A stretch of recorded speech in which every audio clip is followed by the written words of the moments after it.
Siz yəqin ki bizim verilişə əli boş gəlməmisiniz. Hə, mən sizin verilişə ayağa dolu gəlmişəm. Ayaqqabı giymişəm, həmişə şapşupla gəlirdim Bakıya və sizə öz albomumu gətirmişəm. Albomu. Beydullah müəllim, bu albomda yəqin ki sizin yeni mahnılarınızdır, hə? Yox, orada mənim uşaqlıq şəkillərimdir. Çox gözəl. Bəs diskiniz necə?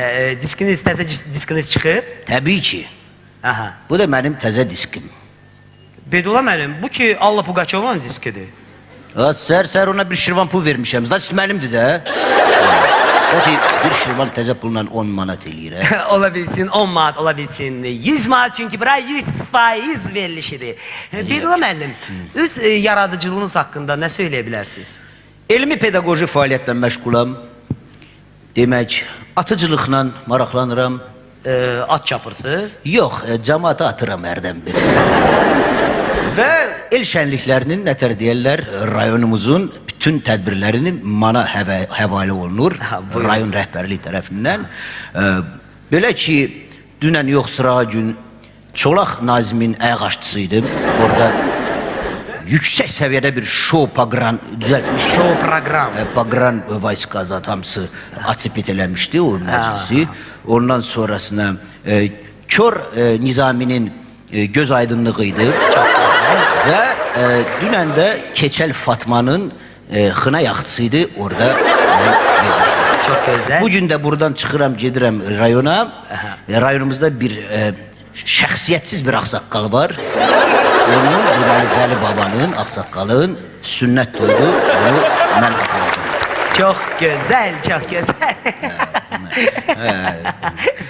Laf yaxşı. Sizin gülməyiniz bizim qapının izvanokuna oxşayır. Çox gözəl. Zvanok Azərbaycancı zəngdir. Ona görə studiyamızda ilk zəngimiz var. Alo. Alo, salam. Salam, salam. Ben sizin en büyük pərəstişkarınızam. Sizi çok sevirəm. Həmişə sizi izləyirəm. Tez-tez yuxularımda görürəm. Hətta şəklinizi evdə otağımda da asmışam. Çox sağ ol balamsan. Allah səni bizə çox görməsin. Səndən də öyləm ay kişi. Günel xanım, ben sizi çok sevirəm. Çox sağ olun, çox sağ olun. Beydullah müəllim, internetdə necə? İnternetdə saytınız var? Kimdə? Bağışlayın.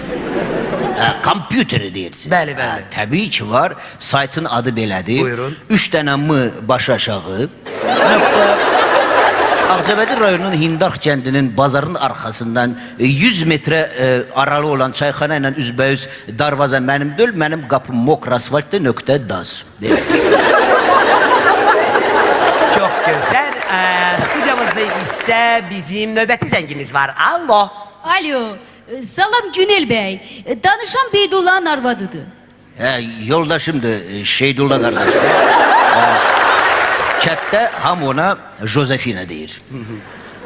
Beydullah, İrayona gələndə uşaqlara şarik al. Hansı şarik? Keçən dəfə aptekdən almamışdın. Amma bax ha, eyni rəhdə olmasın. Adboy ver. Yaxşı. Çox gözəl. Mən başa düşdüm hansı şariklərdən söhbət gedir. Beydullah müəllim və sonda yəqin ki tamaşaçılar üçün yeni bir mahnı oxuyacaqsınız. Çox böyük məzuniyyətlə, məmnuniyyətlə. Bu mahnı çox məşhur bir mahnıdır. Amma onu mən biraz şkurkalamışam, öz təzə versiyanı sizə... Şkurka remix. Remix deyirsiniz. Onu sizə təqdim edin. Buyurun, buyurun. Saxla, 10 ildə işləyirsən məndən. Ma major, mənim tanrımsın.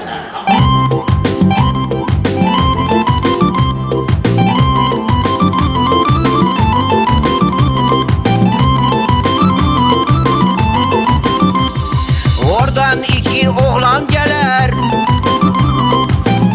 nazlana nazlana, gözlərinə çəkər sürmə gələr nazlana nazlana.